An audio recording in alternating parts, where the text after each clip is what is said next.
Welcome to HealthTech Hustle. We exist to share stories of the brave entrepreneurs helping to solve the most important problems in digital health today. We interview top leaders in health tech and bring them onto our show each week to listen and learn from their story. With your host, Rodney Hu, founder of 209 Digital.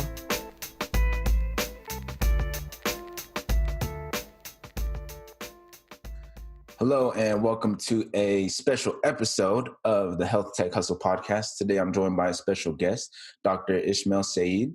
He is a pediatrician, physician entrepreneur, two-time Amazon author, and the health startup founder of ViOS. So I'm excited to have him on as a guest on the podcast and learn more about his journey as an entrepreneur into health tech. And so with that being said, Dr. Ismail, welcome to the podcast. Hey, Rodney, how you doing? Thanks for bringing me on board. I love partaking value to a global audience. All the way from Bangladesh. I just want to say hi. Hope you're well. Hope you're safe. And of course, staying inside. So yeah, thanks for bringing me on board, man. I love this. Awesome. No problem. So let's just jump right into it. Why don't you give people, the listeners, a little bit of background of who you are and actually how you got into health tech? All right, cool. Thanks. Thanks for the opportunity. Well, Rodney, as I briefly mentioned when we first spoke, I actually used to be a clinician. Like I used to be a practicing doctor back in the East.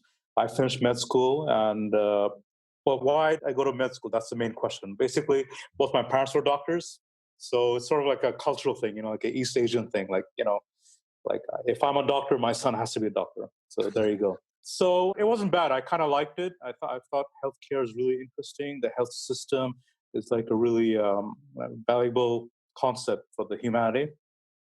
Then after I became a doctor, then I had to do some internship in various countries. I have experience in the Emirates, where I graduated from. Then I was in Yemen, in Egypt, and India as well. So it's like really important, how doctors are so intertwined with people's lives and the community. Mm-hmm. Then I was trying to do some residency. I'm thinking, just being a general doctor is not enough. I got to specialize, that's what everyone does. So I thought, why not become a pediatrician like my father? So I went to residency in UAE, United Arab Emirates, Dubai and everything. So I was a resident pediatrician there. I was in charge of the NICU, the outpatient. I love kids, so it was not a big transition for me. Then, and then afterwards, I'm like thinking, I need more. I have a lot of demands in my life. I thought, no, I've done the residency thing. I want something more. I want an American degree. I want the American dream or something like that. So I finished the U.S. assemblies in a couple of years. I went to America all over the place. I did a couple of matchings. While I was trying to wait for the match and the SOAP, whatever it's called, I was working in Chicago in the Norwegian American hospital there. It's a really nice hospital and everything. But I didn't see myself progressing high enough. I'm a man with a lot of alpha male characteristics. You know what I mean? Like I want things done to be quickly done. Mm-hmm. But in the massive behemoth of the American health system, I'm just a little guy. Not even a little guy, just a tiny statistic. The IMGs, international medical graduates, that kind of thing. Mm-hmm. So I face a lot of obstacles, and I'm thinking, this is not cost effective. I want something that I can give some value and create an impact to the community, any community. So I thought, you know what, the American medical dream is not for me. It's not working out. So after a lot of trial and error, I got a scholarship for a master's degree. Actually, 2 master's degrees. That was in UK, United Kingdom. It's called Queen Mary University. This master's degree was about global health, sort of like an MPH degree. Okay. And on the side, I also did an online course, another master's course for University of Sydney. So yeah, I'm like, my mind is like all over the place. Like I got constantly 2 degrees, learning. I got this. Yeah, I'm like thinking, yeah, that's it. Now I'm the man. For whatever reason, I had to go back to my country. I'm from Bangladesh, actually. So I went back to Bangladesh. I'm thinking, okay, I got my degrees. I got my foreign persona and charisma. I'm sure I'll rise above the ranks. That wasn't so. Even with all of that, all those degrees stacked up, all that experience and all that stuff, I experienced the same obstacles, bureaucracy and inefficiency. And of course, the economic system, it's like so hyper-capitalistic here. Everything to do with money. And I can't, how can I put it? You're torn between 2 worlds. You have to make money, take care of yourself. And on the other hand, you cannot jeopardize the life of a newborn, of a child. So I'm stuck at crossroads, like I was in the private sector, then the public sector. And I was even in a nonprofit, which is okay, but it's kind of unstable. Like you get a project, you get a lot of money, and then you're broke. Then a lot of money, then you're broke. Gotcha. So I'm thinking, how can I express my value to community and make a sustainable income, and create an impact? So that's where I came upon physician entrepreneurship or healthcare entrepreneurship, entirely by accident. I thought, okay, if I go to the private sector, I can be my own boss. I can create some kind of solution, market it, and make a ton of money, or so the theory was. Yeah. But as you know, Rodney, very well, entrepreneurship is not a straight line. There are lots of cracks. There's a lot of downhills. I messed up 6 times. I've had 6 companies, and they were all beautiful failure. That's what I want to say. It's like a beautiful chaos. I'm from far away. It's like a train wreck. You're like, wow, man, that is nasty. But then once you faced it, trying to create something and then falls apart, you're like, is this for me? But the truth is, yes, it is. Yes, it is. This is how I stuck with entrepreneurship. I realized all I had to do was gather the right skills and resources and implement it the right way. Okay. So, in short, that's why I'm stuck in this way. That's why a doctor became an entrepreneur. Nice. So you started as a doctor and as an employee, just working in the field, but you wanted more, right? You were more ambitious than what the market That's had right. to offer for you. And so you weren't set on being content with the current market conditions.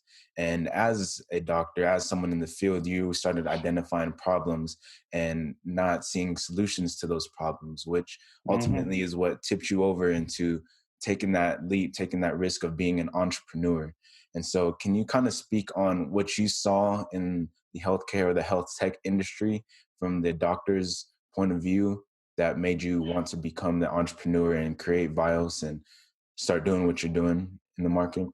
Well, I'll break down the answer in 2 parts. So for the first question, why should the healthcare industry have entrepreneurship?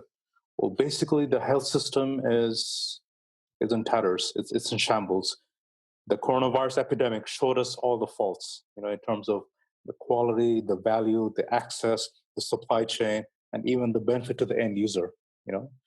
So I thought the health system needs to be disrupted. I mean, there has to be technological innovation and technological integration with the way doctors and nurses and other providers give their healthcare.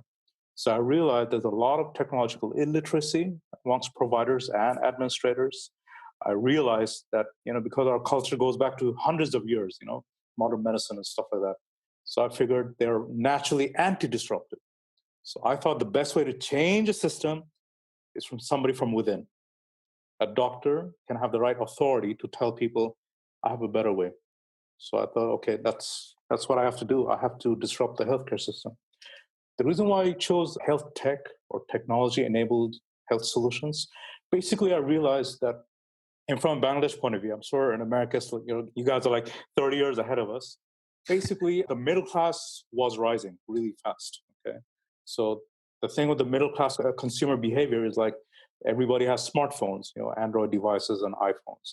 Everybody wants on-demand services, food delivery, ride sharing. So why not healthcare? Why not on-demand health services at the click of a button? So I combined healthcare disruptive concepts using technology as a tool, to bridge the gap between patients and doctors. And I figured this is the best way for, solving the inefficiency in communication between the way doctors provide their input and the way patients absorb healthcare information. Nice. So essentially you said on demand for doctors. So it's almost like a ride sharing app like Uber or something like that. In a way, yeah. Nice. Exactly. And so what value does ViOS bring to the market, and why would doctors and providers actually jump on this platform compared to what they're already doing? Well, the basic thing is in entrepreneurship, there are usually 2 schools of thought. Either you solve a pain or you provide a gain. The pain of the medical field is basically doctors don't know how to promote themselves in real time and on time, basically. For example, a doctor has all these skills. He's sitting in his private practice, or in Dhaka, we call it the private chamber. And there's no way to tell people like, look, I'm Dr. Sayeed. I'm skilled in this and this, and I'm sitting here right now. This is my address. On the other hand, there are people who are really sick and they're in need of a healthcare consultation of somebody with that skill set. So yes, rider and driver. So they're completely separated in time and space. So I thought I'll create some kind of system where a doctor who's actually on duty, on time, and inside his chamber can tell the people, hi, I'm your doctor for today. How can I help you? And on the other side, patients will be like, yes, my child is sick. I need a child specialist. All right, my wife is 8 months pregnant. She has this issue. I need a gynecologist. So there's transparency and optimization of healthcare. I mean, if you can break it down like that, Okay. I think that's the main thing. Awesome. And so how long did it take from the conceptualization of the thought of creating this app and creating this platform to actually going about creating it? And can you kind of walk us through that process? Well, it wasn't okay. There are two answers. First, the easy answer, and then there's the really weird answer. The easy answer is, okay, I've had more than 7 years experience as a doctor and 3 years in postgraduate care and all that stuff. So I kind of felt the pain. You know, I lived with it. I know the issues in the private sector and the public sector. I know how patients feel about miscommunication. That's the easy answer. So I thought, yeah, I know the pain. Of course, the solution should come to me. But the real answer was I went on an entrepreneur journey. I went on a growth mindset trip. Basically, I trained myself to open my third eye in a way, to empathize with the patients, empathize with the stakeholders. And then I realized that aha moment, that eureka moment. Like, hey, same thing. People love mobile phones. They have apps. They need healthcare. They need on-demand services. They need some way to trust who they're talking to. Why not just combine that into a simple, block of plastic and metal with a glass screen, something you touch with your finger. You call, you interact, you go, you give some kind of feedback, and there you have it. So it was sort of an aha moment, but just to reach that part, it took me like 10 years, literally. Oh, 10 years of being a doctor and millions of dollars in, graduate degrees and so on. nice. It's not for everyone. The idea kept just churning in your head until it was ruminating for like months and years. But then when that aha moment came, I would say it took about a couple of months for the entire technological process. But the design thing, I started immediately on that day. Like as soon as I woke up in the morning, I'm like, okay, I jot down a piece of paper. I did this wireframe thing. Like you take a piece of paper and write down the user journey. Like if you click this, where would it go? What's the outcome? The algorithms and everything. That's basically called design thinking. Okay, nice. So pretty much you had the whole, like I said, the wheels turning in your head, but as soon as you had that aha moment, what's key that you did is you took action, and those small little action just compounded over time. And now you have a platform, and now you have a company that is of value to the market. And so I kind of want to talk about your strategy when it comes to ViOS, and how did you go about bringing that to the market and bringing awareness around this platform? So I figured the most important thing right now is not the product. Okay, the most important thing is who's going to build it, who's going to market it, who's going to sell it, and who else will work with me. Because entrepreneurship is a lonely journey by itself, but it doesn't have to be. So I figured, let me spend at least a couple of months on team building, like looking deep into my own social circles, meeting people at startup events who can come with me, not be led by me, but to, go on the journey with me. So I figured team building for a couple of months, that's really important. Then I found my CTO. So we stuck together, we talked a lot. He also has an entrepreneurial mindset, which was a big win for me. And probably another important thing is I got myself a mentor.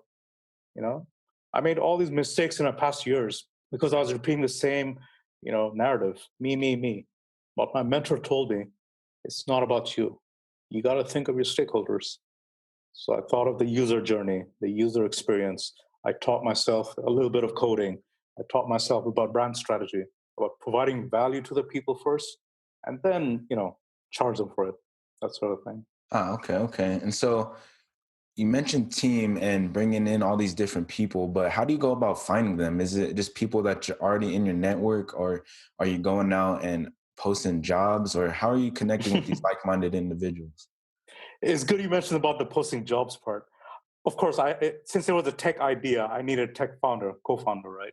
So I had this light bulb moment like, hey, why not I post a job on Fiverr.com or one of our local, online job sections or whatever, and just take an interview. Like, hey, I got this app idea. What do you guys think? That sort of thing. So 10, 12 people came by and they all had the same questions like, oh, what if the button was this big or if it was red colored? Do you want it on iOS or Android or, that kind of thing, right? But this one guy, the first question he asked, what's the business model? Then I realized he is going to be my tech co-founder. So we had a long talk. We negotiated the price. And then I'm like, listen, Rifat, his name is Rifat. I can't pay that much. This is going to be bootstrapped. We're going to suffer big time. But I want you to be part of this journey with me. So we had a really heavy Chinese dinner, like fill him up completely so he won't say no. And we talked about money. We talked about the future of healthcare. I gave him some shares and that's it. It was a gentleman's handshake. And there you go. The other guys, I found one guy who was in my social circle for a long time. It was kind of easy to, motivate him. The other two, they're actually doctors as well. They're younger than me. I mean, they're fresh out of university, but they have that entrepreneurial gist. They want to do something impactful for the health system, especially in healthcare technology. So I met them at various startup events and even a medical event as well. And then I brought them in because people they don't like bosses. People don't like startup bosses. They want leadership.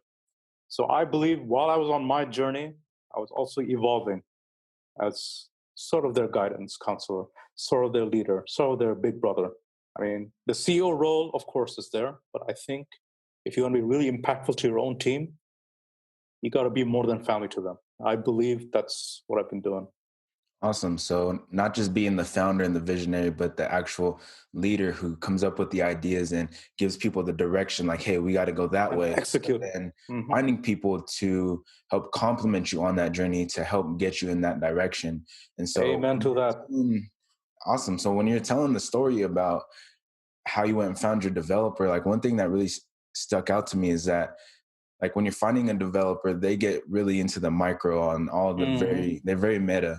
But very techie, yeah. When you go about finding someone for your team, you want to find somebody who really connects with you on the macro scale, who really understands the long-term, the business model and what value that they really bring to your company. So that was an interesting point that you made.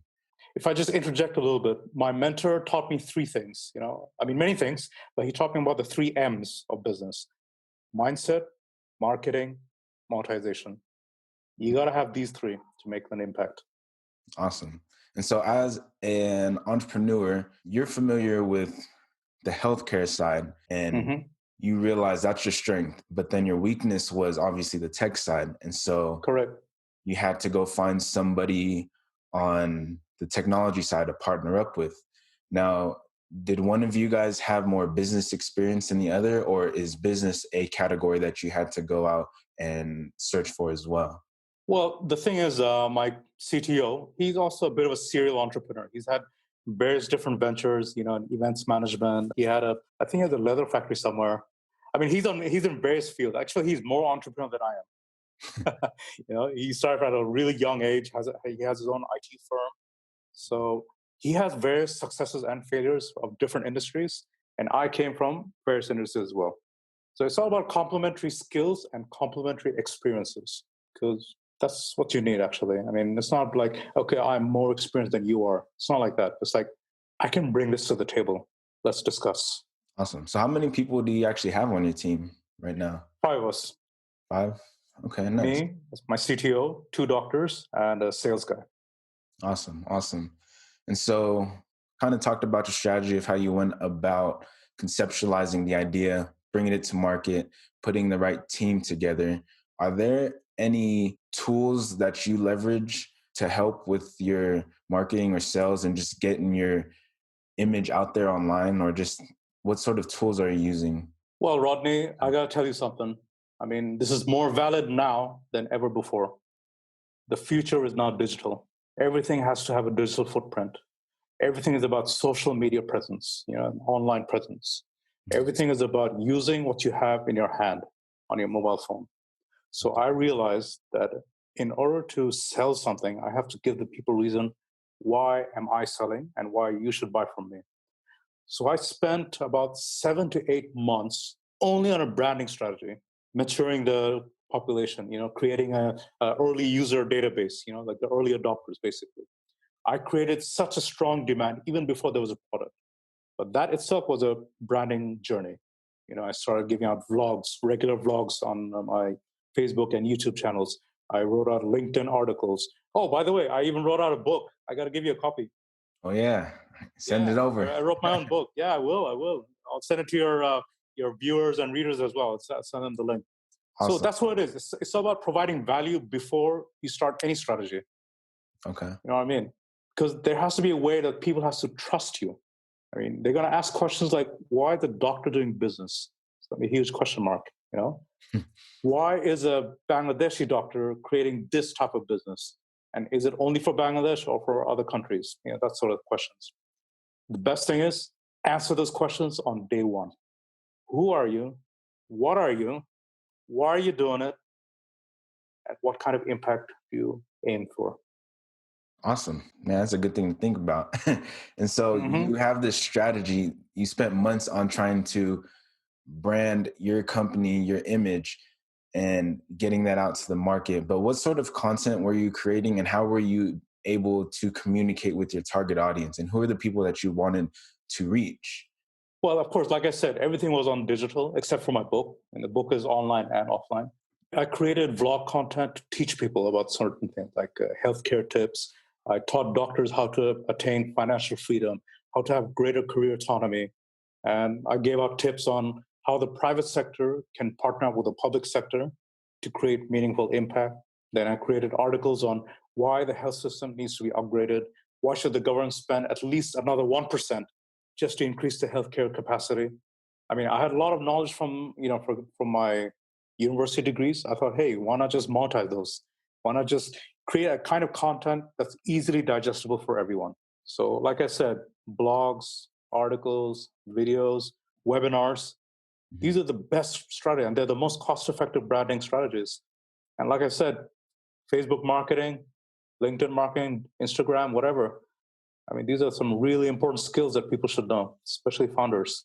Nice. So when you're focusing on your branding and content creation, such as blogs, vlogs, and webinars, for example, you're not focusing on trying to sell to your audience as much as you are trying to educate them. That's correct. Because people are overwhelmed with sales ads. They're overwhelmed like, hey, buy this now, discount, $3.99, $1 for two, that sort of thing. That gets too overwhelming. I mean, we're already overstimulated. To really stand out, with value, to really create a niche, you got to be different. Don't be such a hard seller. This is all part of the sales funnel. Like you create some kind of content which appeals to many. Then you twist your content, which will appeal to a smaller demographic and an even smaller demographic. And just towards the end of the funnel, that's where you have the call to action. Download my app, get my ebook, complete this subscription. Because by that user journey, people start building trust in you. You have to know your stakeholders. You got to know your user like the back of your hand. It's called the customer profile. Awesome. So really it's just having a very strong inbound strategy, understanding who your dream partner is and what sort of content they consume, where do they consume it, and then just go out and start creating content in that ecosystem and providing that value, because when they do research the topics that are related to that industry or related to your company, then they see articles and they see content that you've put out. And so now you're always top of mind. And so as you're nurturing them throughout the buyer's journey from awareness to consideration, and then once they're ready to make that decision, they feel more comfortable with you because you've built up that like and that trust factor with them. Absolutely, Rodney. You said it better than I did. That's the gist of it. And so it sounds like you've done a lot of work, putting in all this strategy, putting in the time and effort to build strong, meaningful relationships, to bring people on and build a team. And now you actually have your platform. It's out to the market and you're growing it and things are going well. But as entrepreneurs, we both know it's not always that easy. So can you kind of speak to some obstacles and challenges that you faced along the way in this entrepreneurship journey and how you're able to overcome them. Well, the major obstacle was my own business illiteracy. Actually, I didn't know. I mean, I didn't grow up in a business background. Like I said, both my parents were doctors. So we all had like the monthly salary. We had a really good income. We had the typical middle class upbringing, you know. Money was guaranteed. It was not a lot, but there was money on the table. In the bank. So I had to change my concept. I have to be more cost effective. I need to see the value of a dollar for what it is. So, of course, being a serial entrepreneur, that's the hard way because I don't have an MBA, you know. Mm-hmm. But I figured the best way to get an MBA is to start and fail a startup as quickly as you can. I'll teach you like just like that. And of course, you know, I didn't know anything. Yeah. Then I didn't know about strategy that well. It's all about experimentation. You know, you got to have a lot of courage. So I figured, you know what? Now I do have a lot of courage. I know about customer communication. I know about how to create that sales funnel or the value chain. Another issue which I did have in the beginning was, you know, team coherence. Like people are different. You know, they all have their own value system or their own beliefs. And people have their own interpretation of the founder's vision. So it's a long process. I'm not saying I did the right thing or it's perfect, but I'm just saying I'm more patient with myself and the way I deal with people, especially my own team members. I believe they're on a journey, I'm on a journey. And I'm just trying to make sure that we're on parallel paths. That's the main thing. And so one thing I want to ask you is, as a doctor, you're always learning, right? You're always trying to get better. But then as that you make that transition into an employee, you're stepping into a lot of unknown territory, whether it's the technology side, the business side, or just how can you communicate better within healthcare. And what I want to ask you is how, in that studying process, how do you know when you should be learning and studying something versus when you should actually start implementing it? Well, there's no easy answer, but there is an easy principle. It's called the Pareto principle. I'm sure you know very well. 80-20 rule. I believe you should spend 20% of your waking life on planning, strategizing, innovating, inventing, trying to validate your idea. And the remaining 80% of your day or your life, just execute. Just put it out there.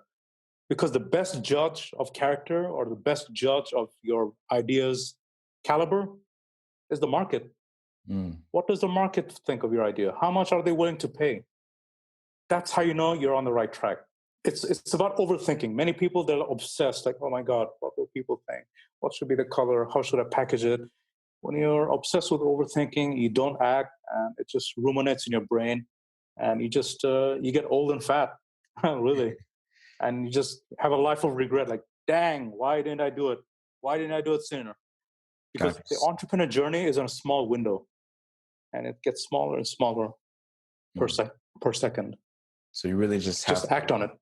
Just go for it. Take action, fail faster, take any opportunity that comes with your way and just accept the feedback, whether it's good or bad.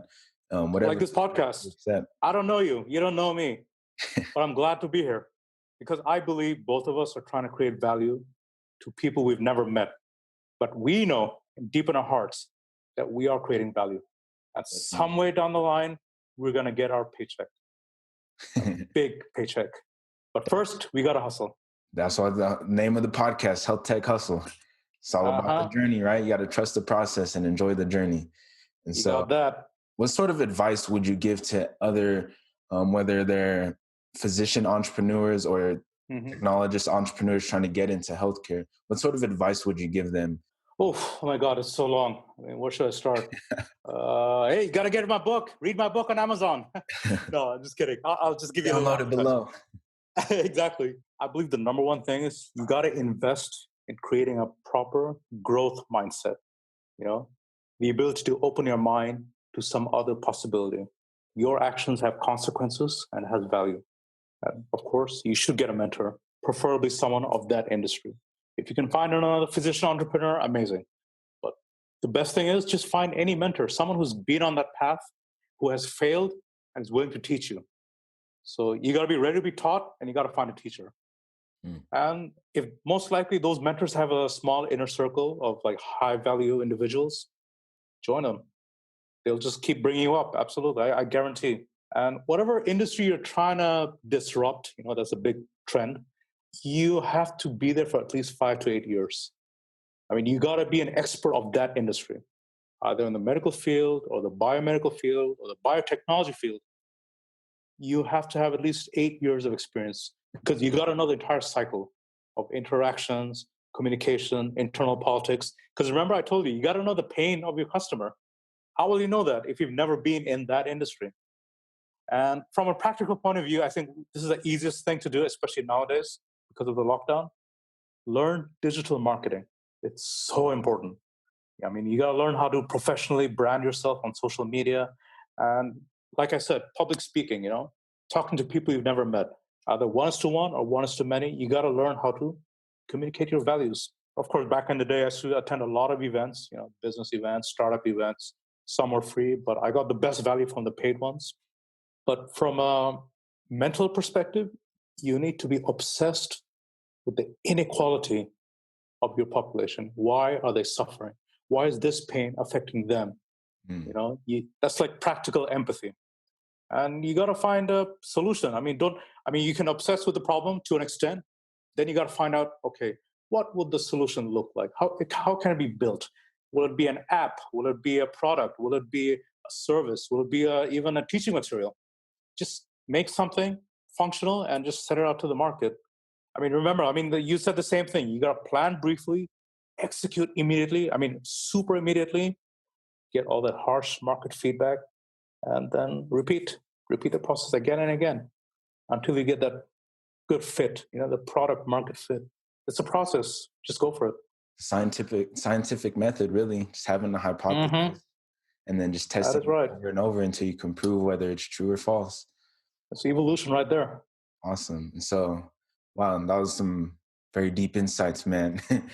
So I want to thank you for that advice. I appreciate it. But I want to end the podcast on a little more lighter note with the exercise that I call the rapid fire round. So I'll ask you a couple of questions and you just give me whatever answer you comes up with, okay? I'm all set. Question number 1. What is your favorite book of all time? I actually like Roald Dahl books. There's like a children's book. I know it sounds kind of kiddish, but he was really instrumental in my younger age when I first started speaking English or learning English.